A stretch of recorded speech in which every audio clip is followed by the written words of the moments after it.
Hey folks, this is RP from Tabletop Blueprint, and today we're going to be taking a look at Cairn, the complete second edition box set. So I got this in the mail not too long ago, and I figured it could be pretty fun to open the box in front of everyone and actually kind of evaluate why certain choices were made a certain way from a TTRPG design perspective. But I don't want to dive too deep into the mechanics of this game, but I mostly want to look at the packaging and the layout and things like that. So, spoiler alert, I've already opened the box, but I've put everything back into the right order. I was just too eager. All right, are you ready? I am. So let's open the box. There's a nice resistance to the box, kind of like opening an Apple product, which is kind of nice. So if you're not familiar with Cairn, it's kind of like your classic dungeon delving fantasy RPG. But one thing that I think that is really interesting about this game is that it is, well, there are a lot of things that are interesting about Cairn. The first one is that it is kind of a hack of the Into the Odd system that was released by Free League. And it is the classic dungeon delving fantasy hack of that engine. So it's very simple, very deadly, super easy to get into. And also the game is fully open licensed, which if you know me, you know I love this kind of stuff. So it's fully open licensed and all the rules are freely available and super accessible on the Cairn website. So it's all split into different categories and you can kind of read everything from there. So you don't actually need this. All the resources are out there and freely available. So this is just like sugar on top. So I like that there's this little ribbon here because picking up those books would be kind of complicated without this. So you can just kind of pull this. That's a really nice attention to details.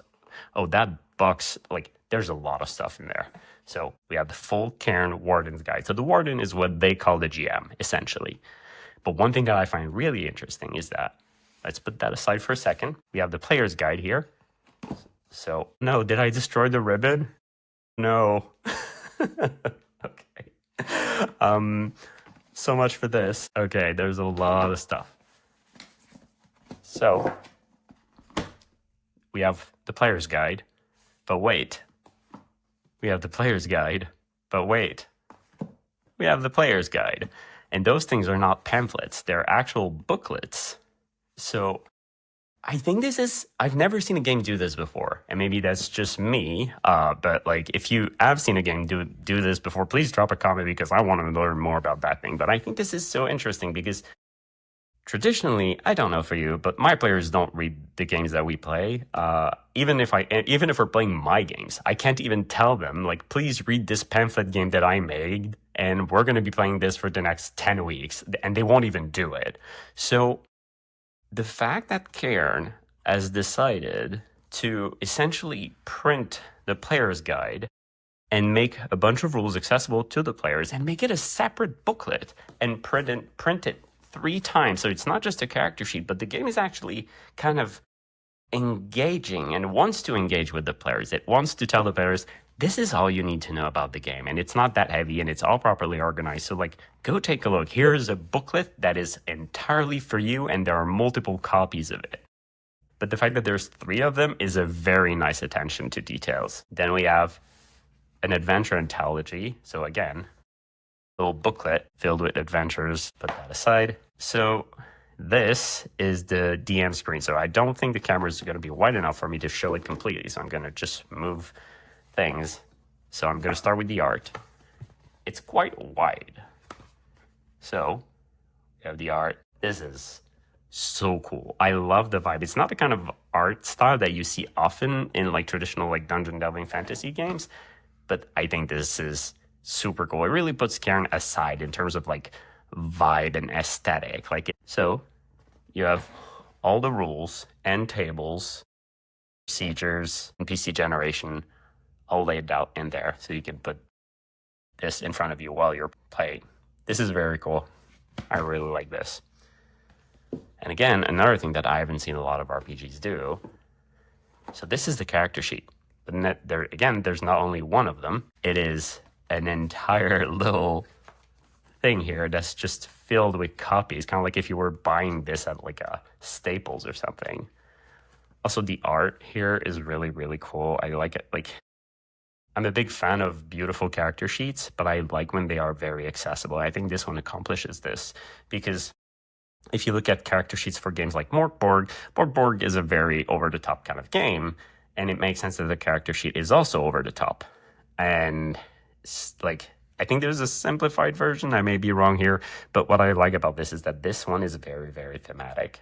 And you can really kind of see, like, Cairn takes place in this very weird and like hairy kind of forest, so you can see some trees and branches, but also it's a fantasy game, so you have like the classic sword in there with roots coming up from the bottom to the top.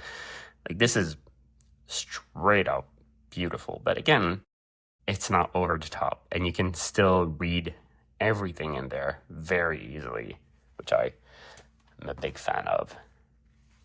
And here we have a little zine that's, again, a little like separate adventure.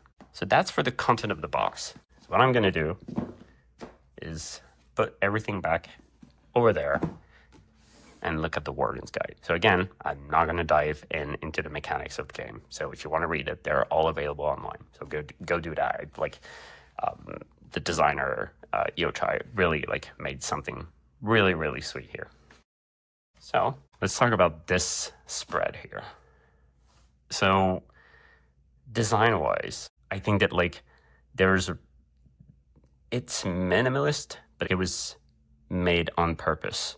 Like, everything is very clear. The fonts are extremely readable, and even like the heading fonts, like in Setting Seed or Overview, like this font feels familiar, but there's something to it. Like, let me kind of pull that in. Like, you can see here the little like ends of the letters. This is a serif font, but there's a little twist to it, which is not something like, it's probably not a font you've seen very often, but it feels familiar.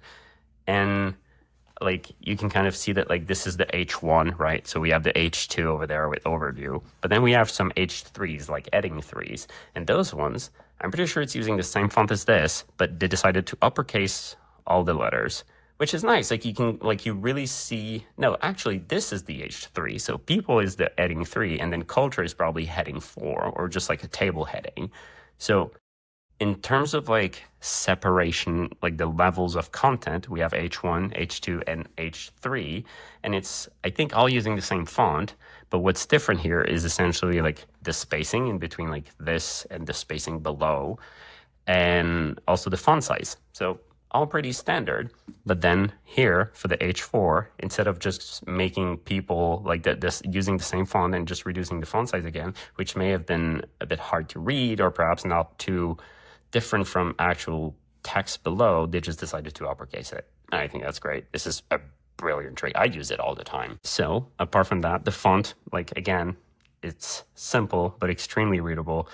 When you're bringing a book to print, the exterior margins are like, they're set to a certain numbers, but the interior margins, you need to put more into them. Then you need to bigger margins, because in the book, and unless you're doing something like that is spiral bounded, which isn't like the traditional way of printing books, but you need more margins, because otherwise the content's kind of like going to be too close to the spine, which is going to make things hard to read. Like, even now, like, you can kind of see that there's a curve effect coming here. So like, it is condensed, but not too much. So this is great. Also, like, we can see like little borders. So we have the pagination over there. We have a nice little border at the top and the bottom, and then we have the chapter at the top here. So this is just elegantly simple. So yeah, here, like, we can see some spot art being added on the page. I like the art style. Like, it's all super, like, just black and white, but also rough. Like, there's a rough appearance to it. You can kind of see how easily it would be to take all of this and just convert it to a web page, right? We have tables, bullet points, headings, and you can kind of take all of this and just like use a normal markdown document or just straight up HTML and just host it on the web. Like, so one thing I'm realizing as I'm going through this book is that like, it's very much information heavy, but there's a lot of spacing between like things. So it's like, it's heavy, but it's easy to parse and it's accessible. But art isn't like over the top. Sometimes you read some classic OSR kind of books and art is just like everywhere and like in the headings and footers. And here it's just like, hey, here's some very digestible text and here's a little spot art. And if you want to use this as a reference guide while you are playing, the placement of information, how things are organized, it's just very well done. On those pages, you can kind of see a difference here because there's a lot more text and it's less about rules and it's less about like procedures. But here we're actually seeing some examples and Warden notes, which are added in those nice little like call-out boxes that are kind of merging inside the text. And we can kind of see those call-out boxes that are merging inside the text and pushing all the text aside. So this is very nice. Again, kind of like the dark, rough, hard. So we have another type of layout here. So for the different types of monsters, they are little call-out boxes, and like the boxes are white, they have like a black border, but they also have like a shadow effect, like a box shadow that's kind of like make it so that the box is floating above the content. So I'm going to try to like bring it closer so that you can see. I just love the format of Into the Odd kind of monsters so much. Like at this ogre, we have like this ogre has like 6 HP, 1 armor, 16 strength, and like here are a couple of abilities, and then we have like some art that's just inside of it to help with the vibe. This is just super easy. Again, like it is something you can reference super easily. So I wasn't sure I would actually open the player's guide because I thought that it would include a lot of information that is inside Cairn, like the Warden's guide, but actually there are some very interesting things to look at here. So most of that book, like we have some information about like, it's mostly character creation. Like it's not just like a reference to the rules, but it's like, okay, so roll on a couple of tables to define who your character is and some bonds and omens. But then if I move further along, then we have like all the different classic Into the Odd kind of backgrounds with custom art for each of them. So this makes even more sense that you would take this book and print it 3 times and give it to the players, because as you're playing the game, you can kind of just say, hey, here you go, I'm giving this to you, roll on all the tables, and then just like pick a background. And this is very cool. Okay, and near the end now we have like all the rules, like dungeon exploration, all the procedures. Yeah, and then the core rules over here. So this makes so much sense, and it explains why this isn't just like a 1-pager with all the rules and core procedures that you give to the players. Like they wanted the players to be engaged with the game, so what they did is they made a book for them, and the book is essentially the entire character creation process that they can use at the table. And I absolutely love this. So the people that made Cairn, they didn't pay me to do this. I was just very excited to open this book, but I highly recommend you check it out. I think this is a very cool game in general, which I had read. I had read the first edition of the game, and then I had read the second, then I got this book. And I think this is a very good example of how you can make a game with a good layout that isn't over the top and that is very accessible, but still very nice to look at. So yeah, it was written by Yochai Gal or Yochai Gal. I'm not actually sure how to pronounce your name. So please, like, if you're seeing this video, please drop a comment and help me out. I think this is a beautiful book. I think this is a great game. As I said, it is fully open licensed under the CC BY SA 4.0 license. Go check it out. The website is free, and this box set is absolutely beautiful. So that's it. So thanks for watching. And there's a like button below this video. Like, just scroll down a little bit. There's a like button. I would love if you could press it.